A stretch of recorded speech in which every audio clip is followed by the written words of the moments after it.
Hello, you beautiful souls. Welcome back to my channel. My name is Michelle. We talk all things life, love, spirituality, law of attraction, and all of that juicy goodness.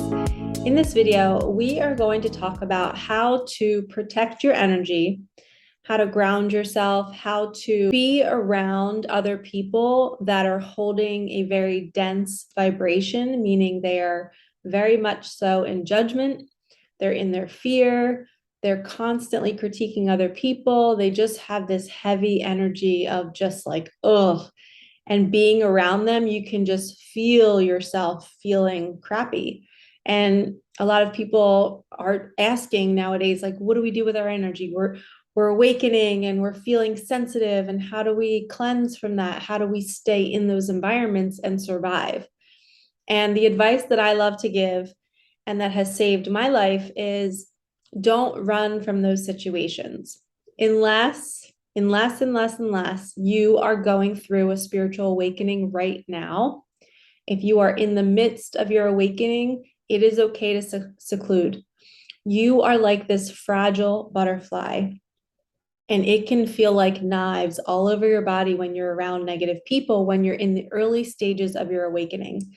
For me, I remember even going to one of my niece's soccer games by myself in the middle of the day, and there was parents screaming and yelling and just talking negatively about the kids' teachers. It was just so much negativity. And I remember sitting there going, I cannot be here. I just couldn't handle it. I was so disgusted by it. I was sick to my stomach.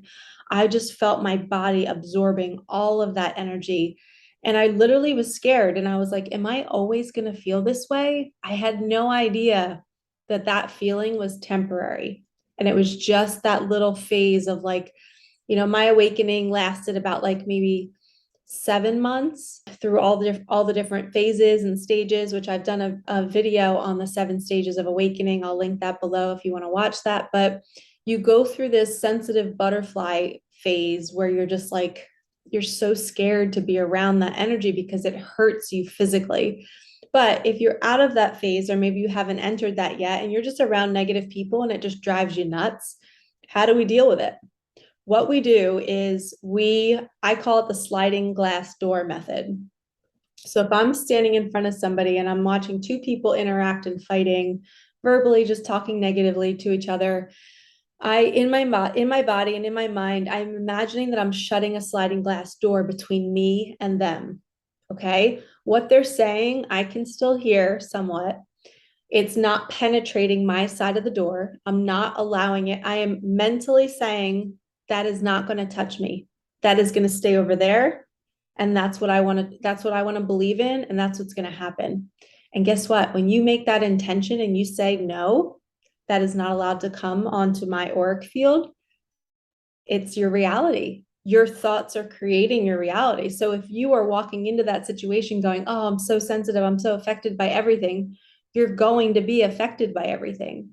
So you have to stand in your power and be strong and have a strong mind and say, I'm not going to choose to think this way, to act this way, to listen. I'm going to observe, shut the sliding glass door, know that no matter what these people in front of me are saying, it doesn't bother me. I'm just going to sit there and observe and see, where their egos are battling, and just witness and send their soul love. I'm going to be in my mind. I'm always like, angels, guides, send them love, jump into their bodies, allow their nervous system to just calm down, help them stop being so bitter, or, get them to a point where they're so sick and tired of being this way that they want to heal and they want to grow and they want to step onto a healing journey. But I always say there's 3 types of people in this world. The top third, they're not like on a certain level or anything, but the top third are light workers, people that want to make a difference. They want to make the planet better. They love kids. They love animals. They love nature. They want to help our planet be better. The middle third, they're kind of like coasting through life. They're beautiful humans that are just here, but they don't really have this drive to change our planet. They're more or less just here, just experiencing life. They're more like pleasure people. They're just looking for pleasure. They're not looking for growth. And then the bottom third are people that just want to pull down the top 2 tiers. And this bottom third, there's no amount of healing that can happen for them. And if you just heard my voice like kind of cracked when I said that, that's my guide speaking through me. There's no amount of healing that can help them. And a lot of these light workers in the middle section, they're married to this bottom third. They have parents that are this bottom third, and their mission is to break free. It's like I always feel like it's somebody pulling on my hair, like back here, like they're holding me back, or they're pulling on my shirt. That bottom third is pulling on you. And your mission as a light worker, or even the middle third, is to say, no, I choose differently. I want to choose to be around people that light me up, around people that might stretch me and help me grow and expand my mind, or people that just love me and want to listen to me talk for as long as I want to talk. People that are interested in you. People want to know how you brush your teeth, or they want to know what your favorite food is, or what lights you up, or what music you love. We are in these negative situations where people, it feels like knives all over our body because people are not loving us. And we're now waking up to this. And the way to deal with this negativity is either to break free if you're around that bottom third, if you're married to somebody, if you're in a, if it's a family member, you can set a boundary and say, listen, I can only spend like 15 minutes with this person.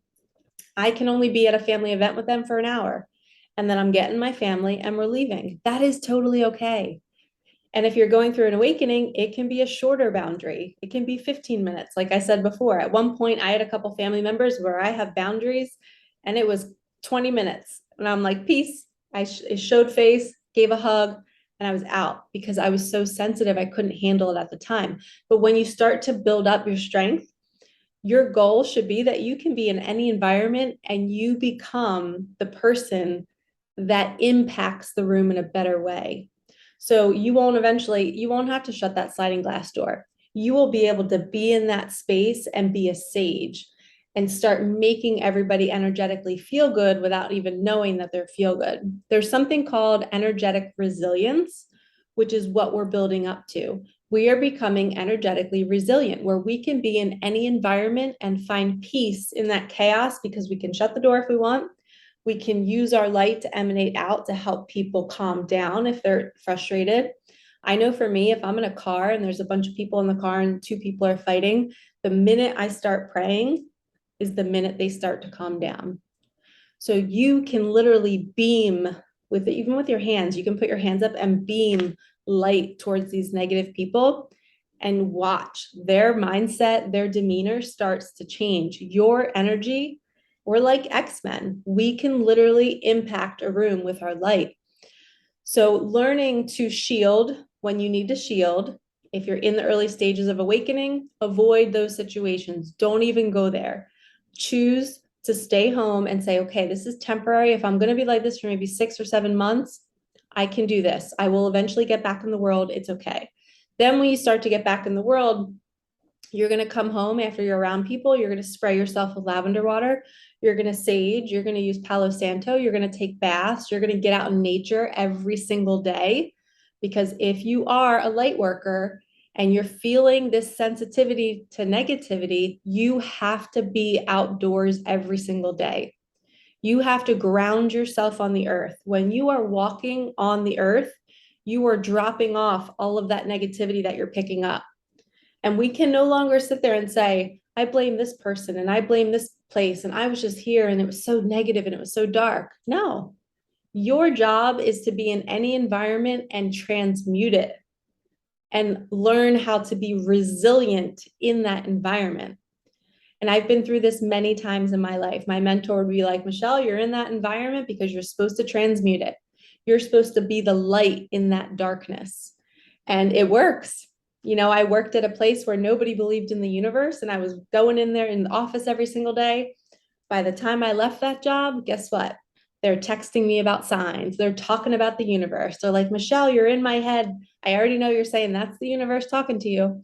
We can create change in these environments. So if you're in a workspace where people are not open to this stuff, you might be there to learn your energetic resilience, to get stronger, and for you to see that your light can impact other people in a positive way.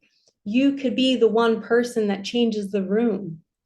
And God and the universe has you there so that you can see that you are powerful. Your energy is powerful. And I did all that work. I was in all these different environments. I lived at my brother's house for a little bit, which is a lot of energy. I had to build up my energetic resilience there. Resistance. I resisted that a lot because it was loud. They had 2 dogs. They had 4 girls. Like, it was a big household, and I had to learn. And now look at me. I live alone and I'm always cocooning, and I'm fine with that. But I had to experience that to build up that energetic resilience. And you might be in those situations too. So embrace it. My throat chakra is going nuts. So to deal with negativity, think of it as practice for you. You're in the situation to get practice, to become more resilient. Shut that sliding glass door, come home, get out in nature, drop all your shit off onto the earth. And as you're walking, recharge yourself, and Mother Earth will literally infuse you with good energy. Walk until you feel better. Okay.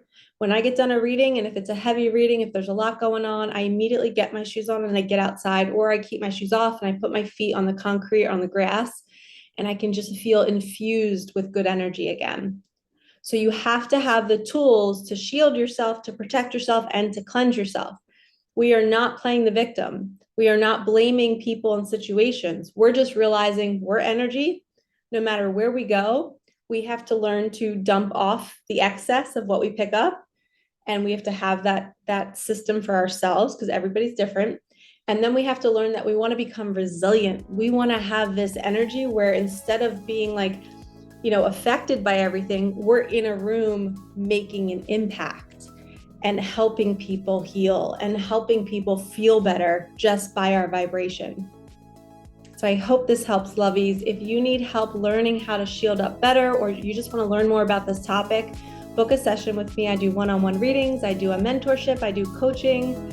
So feel free to contact me. Everything's in the description box below, and I just put it on the screen for you as well.